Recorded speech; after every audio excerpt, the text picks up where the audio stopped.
Ова се последните вести денеска. Добро вечер. Политичка игра или вистински обид за промена на изборниот модел? Темата за една изборна единица повторно се актуализира. ЛДП и Демократскиот сојуз поднесоа конкретни предлог законски решенија, откако стигнаа позитивни сигнали и од ВМРО ДПМН и од СДСМ. Но дали овој пат ќе се постигне консензус и натаму останува неизвестно. Откако премиерот Мицкоски остави простор за воведување на една изборна единица, и ЛДП и Демократскиот сојуз експресно најавија доставување на предлог закон до собранието, иницијативи кои што се провлекуваат со години наназад, речиси на секој изборен циклус, а за кои што досега немаше општ консензус. Од ЛДП најавија дека денеска ќе поднесат предлог за воведување на една изборна единица, во која што ќе бидат вклучени и предлозите доставени за независните листи. Текстот содржи предлог за една изборна единица без изборен праг, отворени листи за локалните избори, бидејќи сметаме дека тие се клучни и дека граѓаните треба директно да ги бираат своите представници во советите, но и оние барања за кои што ги има невладините организации кои што ги доставија во петокот, се однесуваат на независните листи. Во однос на диаспората? Тоа не е вклучено, меѓутоа текстот ќе влезе во собрание, ќе влезе на комисиска расправа, секогаш има можност за амандмани, може да ги дискутираме и тие предлози. Последниот обид за промена на изборниот модел беше во 2022 година, по предлог на Демократскиот сојуз, но тогаш не ја доби поддршката на СДСМ и ДУИ. Сепак председателот на партијата Павле Трајанов е оптимист дека овој пат можно е иницијативата да добие поддршка. За ниту едно прашање во Македонија немало целосен консенсус или од сите партии да се добие некаква согласност.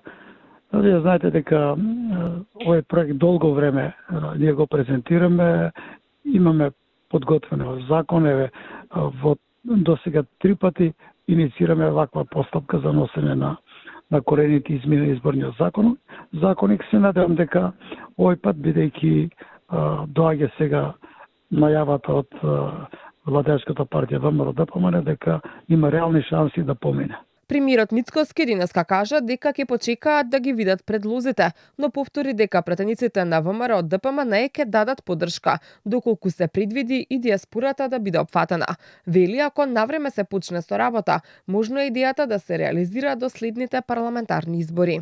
Не сме седнале до сега да разговараме со никога на оваа тема, но принципелно како ВМРО ДПМН ние ќе поддржиме една изборна единица во која што право ќе има да гласа и диаспората, бидејќи прашањето беше адресирано така што ние како влада некое право оспоруваме, а тоа беше правото на диаспората да гласа. Така што тоа беше мојот одговор, да бидеме прецизни. Инаку немаме политичка дебата, нити пак некаква наша политичка агенда да седнеме, да разговараме, да бараме компромис. Следните парламентарни избори имаме неколку години, така што ако на време си ја фатиме работата, можеме да ги подготвиме и дипломатско-конзуларните представништва и така натаму, така што не гледам причина зашто тоа да не се случи. Додека се актуализира темата за една изборна единица, останува нејасно кога ќе бидат донесени измените на изборниот законник со кои треба да се спроведат препораките на ОПСЕ ОДИХР, со оглед дека подготовката не е ниту почната, иако рокот според реформската агенда беше до јуни. На неколку месеци до локалните избори останува нејасно и дали собранието ќе донесе нови измени на законот, со кои ќе се овозможи учество на независните кандидатски листи. Владата целосно ги укинува царините за стоките од САД. Предлог законот за измени и дополнување на законот за царинска тарифа е доставен до собранието. А министерката за финансии Димитриевска Кочовска очекува реципроцитет за Македонија од страна на администрацијата на Трамп. Некаде годишните фискални импликации би биле 4 милиони евра. Сега, плюс на тоа, имаме фискални импликации од ослободување, да речеме, од царински давачки на увозот од Соединетите Американски држави. Тој увоз е некаде 3,7 милиони евра на годишна основа. Тука немаме промени, нула е, значи толку би изгубиле, што значи вкупно ние некаде годинава 4, бидејќи нели велам на годишно е 2 милиони, половина година ќе остане до крајот на годината, тоа е 1 милион евра фискални импликации, овие 3,7 за годинава ќе бидат 4,7 милиони евра. Македонија никогаш нема да го прифати тоа што се бара во амандманот предложен од бугарскиот европратеник, чија суштина е создавање вештачка, сегашна македонска нација, која што почива на основите на бугарската нација, порача Мицкоски. Смета дека Европа преку извештајот за напредокот на земјава има шанса да исправи историска неправда. Европа има сега шанса, сега нема юнанимити, сега нема едногласие. Сега Европа има шанса да исправи историска неправда нанесена со прифаќањето на Бујар Османи и Димитар Ковачевски на тоа што им беше ставено на маса. Ако некој кај нас гаи илузија дека тие седат со скрстени раци и дека си бидејќи некој им давал можност, но вистината излегува порано или подоцна. А вистината е таа дека официјална Софија никогаш не се препакува и остана во суштина да биде слеп заложник на политиките на Живко Визмов. Тоа е суштината. Создавање на нова сегашна македонска нација која што почива на основите на бугарската нација. Тоа е суштината позади се тоа. Нема врска неколку стотини наши сограѓани во преамбулата. Обвинителството ги истражува наводите доставени од Скопската градоначалничка Арсовска за незаконско легализирање објекти во Чаир. Обвинител од одделението за сложен и сериозен криминал веќе презема действија и постапува по случајот. А оттаму велат и дека се уште чекаат да им биде доставена и дополнителната документација која што ја најави градоначалничката. Михајло Видимлиски. Скопското обвинителство отвори предмет по наводите на градоначалничката на град Скопје Данела Арсовска за незаконски легализации на дивоградби во општина Чаир.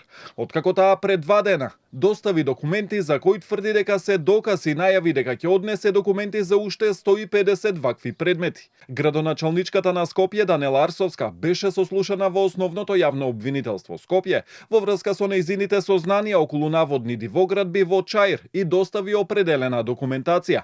Обвинителството отвори предмет кој е распореден кај надлежен јавен обвинител од одделението за сложен и сериозен криминал во ОЈО Скопје и веќе се преземаат действија на проверки, велат оттаму. Во врска пак со решението за поништување на легализацијата на спорната зграда за која Арсовска тврдеше дека е антидатирана, од катастар вела дека немаат законска обврска да ги проверуваат правните основи за поништување на легализацијата. Ние проверуваме дали истото решение е донесено од овластен орган, што во конкретниот случај е, дали тоа решение, односно правен основ, има печат за правосилност, доколку нели технички е се во ред, ние сме обврзни согласно законот за катастар да постапуваме. Што сакам уште еднаш да укажам дека согласно законот за катастар на недвижности, Агенцијата за катастар не врши проверка на веродостојноста на правните основи кои што ги доставуваат. Од опозицијската СДСМ повторно ја обвинија власта дека ја штити урбаната мафија наместо да се отвори истрага. И наместо овој скандал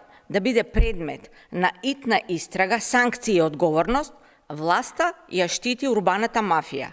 Се издавале фалсификат решенија, се правеле згради каде што требало да има улици. Со еден збор, тотален хаос.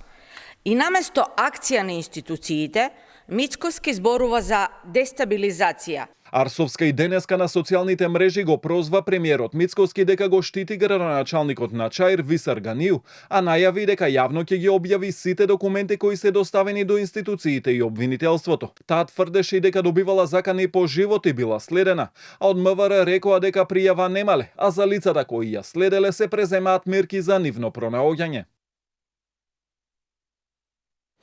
Одвреди пак објавија документи за кои што тврдат дека се подпишани од синот на Блерин Беџетиот Дуј, кој преку фирмата Веда Дуел склучил договор со Комунална хигиена Скопје за давање совети од областа на животната средина и ги повикаа надлежните институции да го истражат случајот.